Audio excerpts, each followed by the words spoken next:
Ketika Indonesia mulai perlahan-lahan memasuki era normal baru, mutasi virus corona yang terdeteksi di Afrika Selatan membuat seluruh dunia waspada. Organisasi Kesehatan Dunia menyatakan varian yang diberi nama Omicron diklasifikasikan sebagai varian of concern. Terlebih lagi, sejumlah negara dari Afrika hingga Australia telah mengkonfirmasi masuknya varian tersebut ke negara mereka. Bagaimana dengan Indonesia? Dan bagaimana respon pemerintah menghadapi varian terbaru ini?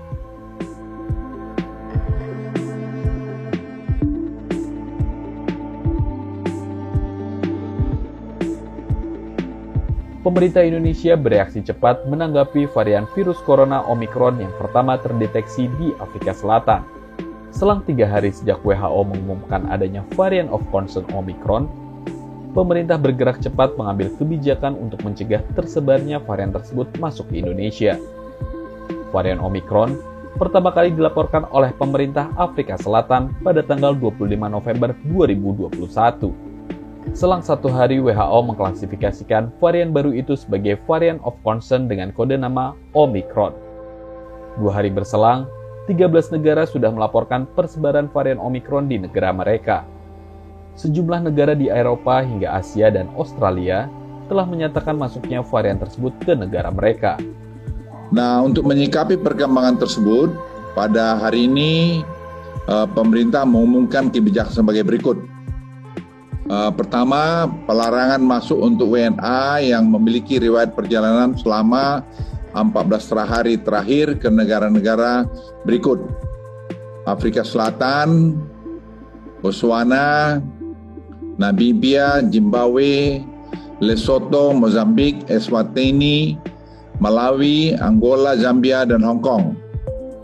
Kebijakan ini akan segera diberlakukan dalam waktu 1 kali 24 jam. Untuk WNI yang pulang ke Indonesia dan memiliki riwayat perjalanan dari negara-negara pada poin A, di atas akan dikarantina selama 14 hari. Pemerintah juga akan meningkatkan waktu karantina bagi WNA dan WNI yang dari luar negeri di luar negara-negara yang masuk daftar pada poin A menjadi 7 hari dari sebelumnya 3 hari. Epidemiolog dari Griffith University, Diki Budiman, menyoroti rendahnya persentase whole genome sequencing dari total kasus yang beredar di Indonesia. Sequencing perlu untuk dilakukan untuk bisa mengetahui persebaran varian virus corona yang masuk ke Indonesia. Rendahnya presentasi ini membuat pemerintah tidak mengetahui dengan cepat varian virus yang telah masuk ke Indonesia. Di berbagai negara lainnya, presentasi whole genome sequencing yang tinggi membuat pemerintahnya dapat mengambil kebijakan yang tepat.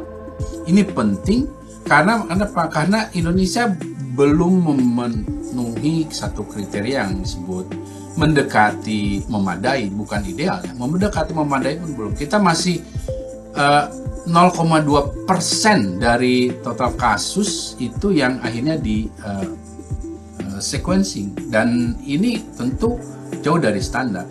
Dan walaupun di ASEAN memang salah kita bukan yang terendah, tapi kalau dibandingkan misalnya Singapura ya tentu jauh. Dan ini yang sekali lagi kalau melihat negara-negara yang berhasil sebenarnya negara maju, misalnya Australia di tetangga kita, ini 21% dari total kasusnya di sequencing. Di samping pelaksanaan whole genome sequencing, distribusi vaksinasi yang tidak merata di berbagai belahan dunia membuat celah munculnya varian-varian baru. Kerjasama dan kolaborasi antara negara sangat krusial dibutuhkan untuk menyudahi pandemi. Sejauh ini, baru 6% dari total 1,2 miliar penduduk di benua Afrika yang sudah divaksin.